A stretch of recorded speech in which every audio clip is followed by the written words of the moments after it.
The wave-like attacks became more precise and intense. Missiles and drones were launched toward the U.S. base to such an extent that Kuwait was turned into ruins. Most forces have been displaced from there. In Erbil, more than 40 to 50 B-52 aircraft had arrived, and many forces were moved out of Erbil.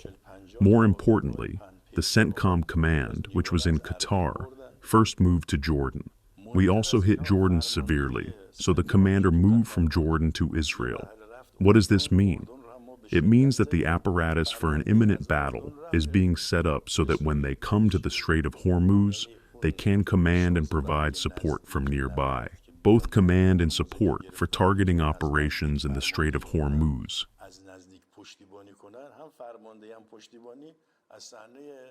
Now, there is no ceasefire, but our attacks have meaning. For example, we will by no means allow a second corridor to open in the Strait of Hormuz. Even if they bring an aircraft carrier, we will hit the carrier. If they bring military forces, we will hit them. For now, we threaten the ships not to go. Fortunately, many ships listen to our threats and turn back, and we do not engage. But some, who are clearly under complete pressure from the Americans, come. Well, they sustain some damage, and then they turn back themselves.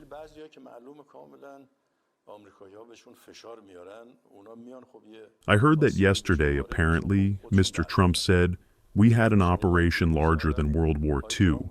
His reference is to the very thing I am talking about. Yes, you're dreaming, Mr. Trump. You were in a dream and a fantasy. But why wasn't it implemented? Why didn't your people set foot on the ground? No, I cannot say it has been completely ruled out. But firstly, it has become very weak and the probability has decreased. Secondly, even if it is carried out, it will be limited, for example, in the form of a raid. Forcing Ukraine to launch a ship attack. They also got in touch saying that, no, this was a mistake. We made a mistake. Well, we are currently investigating because we had prepared to strike 3 points in Ukraine. However, after they said it was a mistake, since we are not truly seeking to expand the war, and we do not want to incite warmongering.